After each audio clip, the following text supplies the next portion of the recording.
안녕하세요. 오늘은 이제 결론 부분에 해당되는 제17강이 오늘 신본주의자, 다시 말하면 창조론주의자들의 올바른 인생관에 대해서 공부하려고 합니다. 전 시간에는 우리가 이제 결론적인 부분에 해당되는 아주 중요한 지금까지 우리가 배워온 창조론주의적인 가치관, 이 가치관으로 바꿔야 된다. 이 부분에 대해서 공부했습니다. 자, 그러면 이 가치관을 바꾸어서 살아가야 될 오늘 이 신본주의자, 하나님이 말씀하고 있는 하나님의 자녀 백성들로서의 삶의 가치관, 인생관은 도대체 어떤 것이냐 하는 것입니다. 우리가 인생을 성공적으로 살아나가는 데 있어서 결정적인 요인으로 작용을 하는 것이 있는데 그것이 바로 하나님이 도우셔야 된다는 것입니다. 예. 하나님이 돕지 않으면 우리 인생은 궁극적으로 성공할 수 없다는 것입니다. 예. 이분이 궁극적으로 도우셔야만 된다는 것입니다. 우리 인간은 신이 아닙니다. 그래서 인간은 혼자 살 수 없어요. 혼자 무언가를 다 해낼 수가 없어요. 그래서 아무리 농사를 잘 짓는 농사의 전문가라 할지라도 그 사람 혼자서 농사를 잘 지을 수가 없어요. 그 전문가인 농사꾼이 아무리 성실하게 그리고 좋은 씨앗을 또 제때에 그 씨를 이제 밭에 뿌린다 할지라도 하늘에 계신 우리 하나님이 제때에 비를 주셔야 되고 가을의 추수기에 맞춰 햇빛을 비춰줘야만 또 거기에 적절하게 때를 따라 바람이 불어줘야만 풍성한 결실을 맺을 수 있고 성공적인 좋은 결과를 가져오게 되는 것을 알 수가 있는 것입니다. 위에 계신 분이 우리 하나님이 도와주지 않으면 어느 누구도 제때 성공적인 삶을 살아갈 수 없다는 것입니다. 그렇기 때문에 인생을 성공적으로 살아가기 위해서 우리가 늘 인식해야 될 중요한 것은 우리 인생의 중요한 파트너는 하나님이시다 하는 것을 저와 여러분이 알아야 되겠습니다. 그래서 성경은 다음과 같이 말씀하지 않습니까? 시편 127편 1절 2절에 뭐라고 말합니까? 여호와께서 집을 세우지 아니하시면 세우는 자의 수고가 헛되며 여호와께서 성을 지키지 아니하시면 파수꾼의 경성함이 허사로다. 너희가 일찍이 누우며 일찍이 일어나고 늦게 누우며 수고의 떡을 먹음이 헛되도다. 그러므로 여호와께서 그 사랑하시는 자에게는 잠을 주시는도다. 이 말씀은 무엇을 말씀하십니까? 하나님이 함께 하시지 않는 인생은 결코 성공할 수 없다는 사실입니다. 하나님을 믿지 않는 세상 사람들까지도 저 개인적으로도 경험해 보니까 실제 제 앞에 가시던 분이 농사를 짓는 분인데 그해 농사를 잘 지어서 이제 벼를 이제 다 추수해서 낫가리를 세워놨는데 타작하기 직전에 비가 자꾸 오는 거예요. 그래서 타작을 못하고 있어요. 그 사이에 비가 오면서 어느덧 이제 그 벼 이삭에서 싹이 나오는 거예요.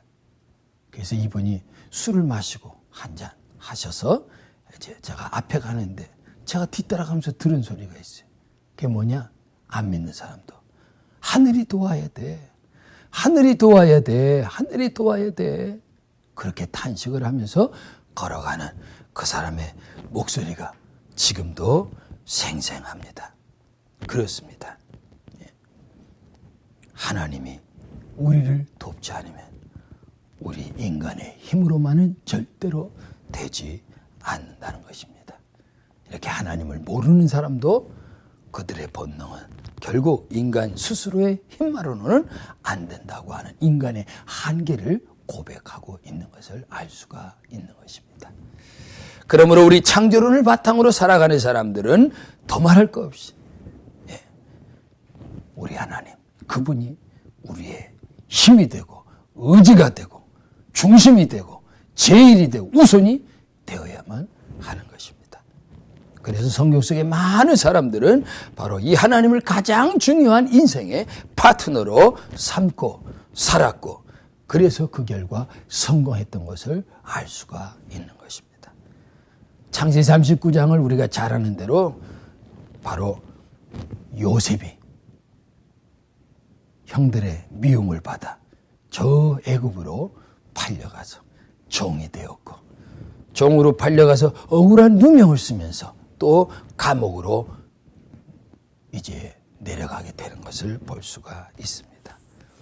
그럼에도 불구하고 그는 그 속에서 애굽의 국무총리까지 되는 자리로 올라가게 되는 것을 볼 수가 있습니다.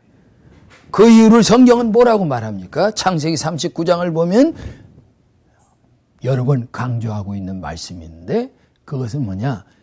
요셉에게 하나님이 함께 하셨다. 하나님이 함께 하셨다고 말씀하고 있는 것을 알 수가 있는 것입니다. 다시 말하면 요셉은 그 어떤 고난 속에서도 끝까지 미워하든지 팔아먹든지 오해를 받고 누명을 쓰든지 감옥에 떨어져서 비참한 삶을 살아가든지 어디에서든지 그는 하나님을 의식하고 하나님이 함께 하심을 믿고 하나님 중심으로 그는 살았다는 사실입니다. 바로 요셉에게 있어서 가장 중요한 인생의 파트너는 하나님이었다는 사실을 우리에게 보여주고 있는 것입니다. 우리가 잘 아는 다윗도 마찬가지입니다. 다윗도 시편 18편 1절에 보면 나의 힘이 되신 여호와여 내가 주를 사랑하나이다. 다윗 역시 자신의 힘과 능력 그리고 피난처가 되시는 분은 오직 하나님뿐이십니다 라고 하는 고백을 하며 그는 일평생 하나님을 중심으로 하나님을 바라봄으로 살아갔을 때 그는 사울로부터 받은 수많은 생명의 위협 속에서도 그는 보호를 받을 수가 있었고 살아남을 수가 있었던 것입니다. 그리고 급기야는 그는 이스라엘의 왕이 될 수가 있었던 것입니다. 그리고 그와 함께 하신 하나님의 은혜로 다윗의 일평생은 승리할 수가 있었던 것입니다. 그렇다면 이제 하나님을 내 인생의 파트너로 삼아 살아갈 중요한 것은 이제 저와 여러분의 인생의 목표가 무엇이냐 하는 것입니다. 다시 말하면 신본주의자, 창조론주의자로 살아갈 저와 여러분의 올바른 인생관이 무엇이냐 하는 것입니다. 하나님이 내 인생의 중요한 파트너로 내가 딱 이제 삼고 살아가는 저와 여러분에게 있어서 하나님 중심으로 한 저와 여러분이 가져야 될 인생관. 그 첫째는 하나님의 영광을 드러내며 살아야 된다는 것입니다.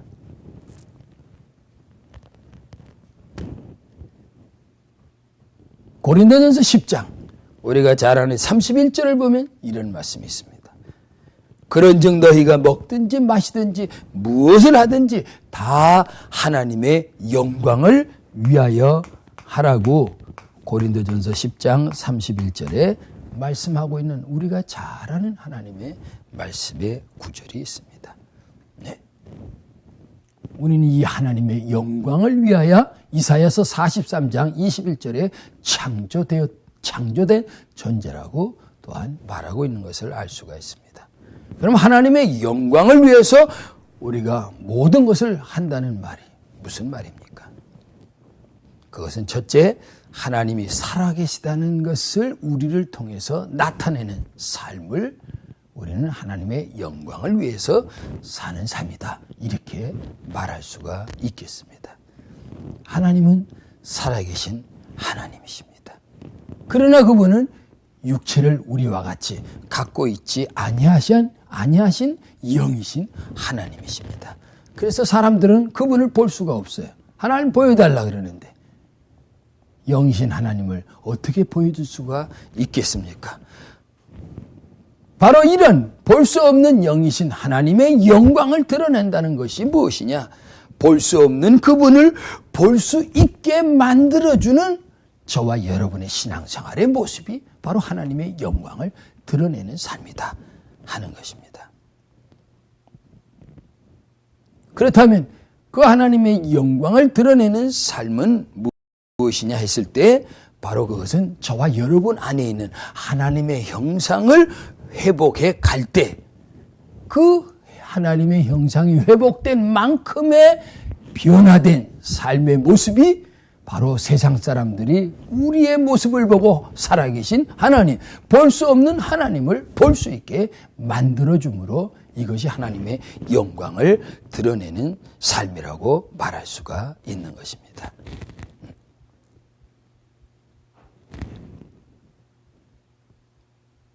그래야 우리 주변에 있는 믿지 않는 세상 사람들이 야, 널 보니까 하나님이 계신 것 같아. 널 보니까 하나님이 살아계셔. 맞아. 이렇게 그들도 하나님을 인정하고 하나님께 영광을 돌릴 수 있게 되는 줄로 믿습니다. 두 번째, 하나님의 영광을 나타내는 삶이 무엇입니까? 그것은 하나님을 기쁘시게 해야 한다는 것입니다. 하나님 살아계심을 드러낼 뿐만 아니라 하나님을 기쁘시게 하는 삶을 우리가 살아갈 때 하나님의 영광을 드러낼 수가 있다는 것이죠. 하나님의 형상을 회복하는 중요한 목적 중에 하나는 뭐냐? 바로 하나님의 형상이 회복되면 될수록 하나님을 더 기쁘시게 하는 삶을 살아갈 수밖에 없다는 것입니다. 그래서 이 하나님의 형상이 회복된 이 가치관의 변화는 저와 여러분에게 매우 중요한 것입니다. 진화론자들은 자기의 기쁨, 자기중심적인 삶을 살아갑니다. 그러나 우리 창조론주의자들인 성경에 근거한 하나님의 자녀요 백성으로 살아가는 저와 여러분의 인생의 목표는 이제부터는 하나님을 기쁘시게 하는 삶을 살아가는 데 있는 것입니다. 근데 여기서 문제는 뭐냐? 하나님을 기쁘시게 하는 삶을 살아간다고 했을 때 사람들의 오해 중에 하나는 그러면 하나님을 위해서 희생해야 되는 거구나. 하나님을 위해서 산다는 것이 자기 희생 이런 것들의 삶을 이제 생각하고 그렇게 또 말하게 되는 것을 볼 수가 있습니다. 그러나 사실 그렇지 않습니다. 하나님을 기쁘시게 하기 위한 삶을 살아가면 살아갈수록 그 안에 들어갈 때 오히려 하나님은 우리 안에 하나님이 주신 그 하나님의 형상을 회복해서 그것이 오늘 우리 안에서 충만하게 됨으로 말미암아 오히려 이것이 우리를 더 행복하게 만족하게 만들어주는 것을 우리는 경험할 수가 있는 것입니다. 하나님을 기쁘시게 한다. 이건 뭔가 하나님을 위해서 우리가 막 수고만 하고 고생만 하고 희생만 한다? 아니, 하나님을 기쁘시게 하기 위한 삶을 살다 보면 하나님의 형상이 우리 안에서 회복된 놀라운 은혜의 삶을 우리가 살아가게 되므로 오히려 희생이 아니라 내 자신의 더 큰 행복을 맛보며 만족해 할 수 있는 것을 알 수가 있는 것입니다. 그래서 주님도 이런 말씀을 하셨습니다. 요한복음 8장 29절에 나를 보내신 이가 나와 함께 하시도다. 내가 항상 그의 기뻐하시는 일을 행함으로 나를 혼자 두지 아니하셨느니라.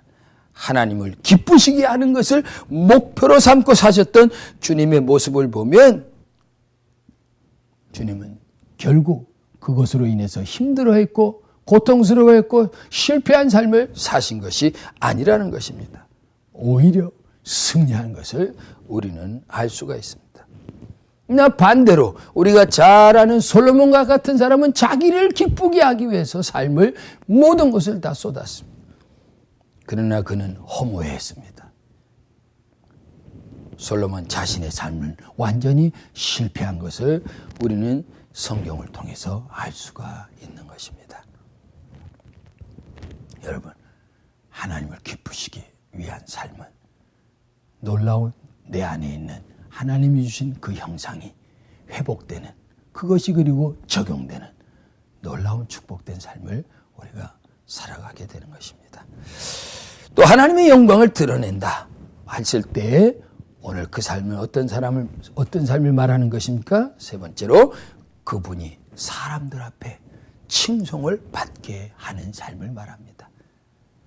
다시 말하면 나만 하나님께 찬양하며 하나님을 기쁘시게 하며 하나님을 높이는 삶이 사는 것이 아니라 내 삶을 보고 내 회복된 하나님의 형상이 회복된 이 충만한 은혜의 삶을 보고 다른 사람도 함께 하나님께 열며 하나님을 높일 수 있는 이런 삶을 살 때 하나님이 영광을 받으신다는 말씀입니다.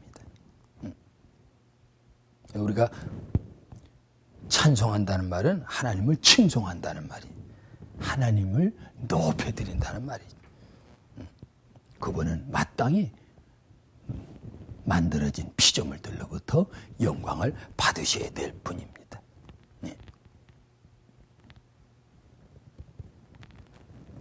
그래서 그분은 찬송 가운데 찬송을 받으시기 위해서 우리를 지었고 그래서 찬송을 받으실 때 그분은 기뻐하시고 영광 중에 임재하셔서 찬송 중에 은혜가 충만하게 하시는 것을 우리는 알 수가 있는 것입니다. 자, 이때 믿는 저와 여러분이 이 은혜로 말미암아 하나님께 영광을 돌리고 찬양을 통해서 하나님을 높여드릴 때 하나님이 영광 받으시죠. 이때 또 하나 우리가 중요한 것은 뭐냐? 바로 저와 여러분을 통해서 이방인들도 우리 주변에 있는 믿지 않은 불신자들도 함께 우리를 통해서 하나님께 칭송할 수 있는 그런 이제 영광의 열매를 맺기를 원하신다는 거죠. 그래야 그들도 그 안에 들어와서 구원 얻을 수 있는 기회를 얻게 되기 때문입니다. 그래서 마태복음 5장 16절에 이렇게 말씀하고 있습니다. 이같이 너희 빛을 사람 앞에 비추게 하여 저희로 너희 착한 행실을 보고 하늘에 계신 너희 아버지께 영광을 돌리게 해라 말이에요. 너뿐만 아니라 너를 인하여 다른 이방인들도 다른 불신자들도 하나님께 영광을 돌리게 해서 저들도 살아계신 하나님 구원받아야 될 그 하나님의 은혜 아래 들어와서 함께 구원받기를 원하십니다. 그런데 현실은 그렇지 못해.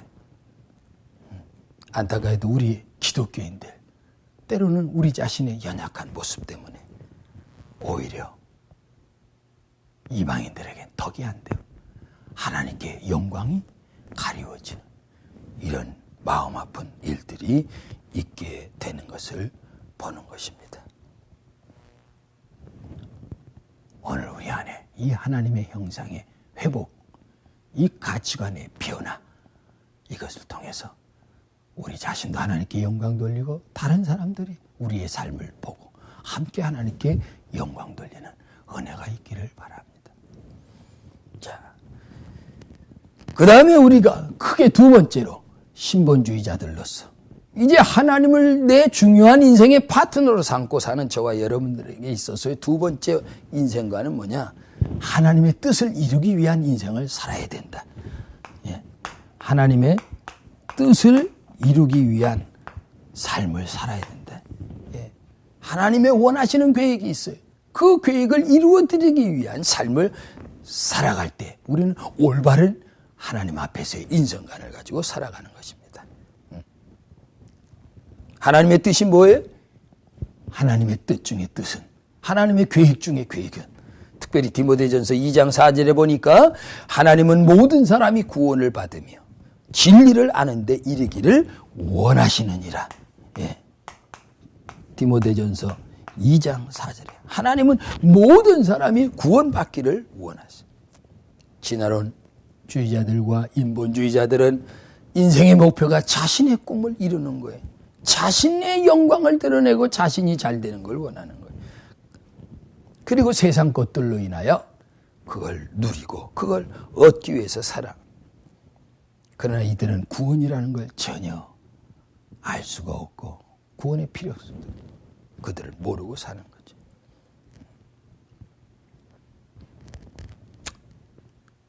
그러나 창조론을 바탕으로 해서 살아가는 하나님의 백성들은 진화론주의자들과 같이 살아갈 수 없다는 것이죠.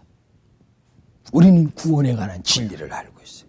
그래서 창조론자들은 세상이 그 어떤 것을 얻는다 해도 구원을 받지 못하면 아무 가치가 없고 아무 소용이 없다는 사실을 알고 있어요. 그래서 구원 얻지 못하면 아무것도 아니에요. 주님은 이 부분에 대해서 잘 말씀해 주셨죠. 마태복음 18장 8절에서 9절에 뭐라고 말합니까? 만일 네 손이나 네 발이 너를 범죄케 하거든 찍어내버리라. 불구자나 쩔뚝발이로 영생에 들어가는 것이 두 손과 두 발을 가지고 영원한 불못에 던지우는 것보다 나으니라. 만일 네 눈이 너를 범죄하거든 빼어내버리라. 한 눈으로 영생에 들어가는 것이 두 눈을 가지고 지옥불에 던지우는 것보다 나으니라. 이렇게 말씀하십니다. 이 말씀은 주님께서 사람이 구원을 받지 못하는 것이 얼마나 큰 비극이요 고통인가를 잘 보여주는 말씀입니다. 주님께서도 이 땅에 오신 목적을 뭐라고 말씀하십니까? 요한복음 6장 38절 40절에 주님도 내가 이 땅에 온 것은 내 뜻을 이루러 온 것이 아니라 내 아버지께서 내게 보내주신, 내게 맡겨주신 바로 그 한 사람 한 사람의 영혼, 그 생명 하나라도 잃어버리지 아니하고 마지막 날에 다시 살리는 이것이 내가 온 목적이고, 내 아버지의 뜻은 아들을 보고 믿는 자마다 영생을 얻게 하는 이것이니 마지막 날에 이를 다시 살리리라 하시니라. 주님도 한 영혼 구원을 위해서 이 세상에 오신 것이, 그 한 영혼 구원을 이루어 하나님의 구원 계획을 이루어드리기 위해서 오셨다는 것이 오늘 주님이 오신 목적이요, 주님의 이 땅에 오신 인생관이요 가치관이었던 것을 알 수가 있습니다. 우리가 왜 하나님의 형상을 회복해야 합니까? 그것을 통해 구원의 복음을 전할 수 있는 통로가 되기 때문에 그렇습니다. 왜 우리가 돈을 벌어야 됩니까? 가난한 사람이 전하는 복음보다 기왕이면 많은 것을 가지고 하나님의 축복을 나누어주며 증거하며 전하는 이 복음이 보다 더 효과적일 수가 있기 때문입니다. 여기 돈의 가치를 말하는 게 아닙니다. 창조론자들은 무엇을 하든지 어디에서 일을 하든지 항상 그곳에 있는 사람들을 구원하고자 하나님께서 그곳에 보내신 그 하나님의 목표, 내게 있어서는 인생의 목표, 바로 구원 얻게 하시고자 하시는 하나님의 계획을 이루어드리는 이 인생의 목표를 가지고 우리는 살아가야만 하는 것입니다. 진화론주의자들, 인본주의자들은 그저 세상 것을 얻기 위해서, 누리기 위해서 인생을 살아갑니다. 그들은 직장에서도 그들의 목적은 오직 승진만이 목표입니다.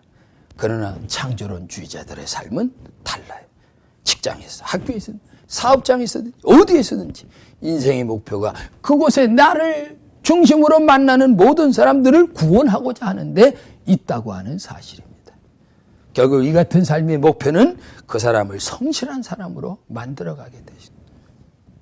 또 희생적인 사람으로 만들어가고, 하나님이 보실 때 하나님의 형상을 회복한 사람으로서의 아름다운 승리한 삶을 살아가게 되는 것입니다. 마지막으로 오늘 우리가 올바른 인생관을 가져야 될 창조론주의자들로서의 삶의 모습이 무엇입니까? 그것은 하나님 앞에 이제 우리가 서기 위한 준비하는 인생의 목표를 가지고 살아야 한다는 것입니다. 진화론주의자들이나 인본주의자들은 하나님 앞에 서게 된다는 사실에 대해서 그들은 전혀 모릅니다. 그들은 영원한 미래를 모릅니다. 하나님의 나라도 모릅니다. 그쪽 세계를 인정하지 않습니다. 그들은 오직 사람이 세상에서의 삶으로서 죽으면 끝난다, 여기가 그들의 삶의 마지막입니다. 그러나 우리는 그렇지 않습니다.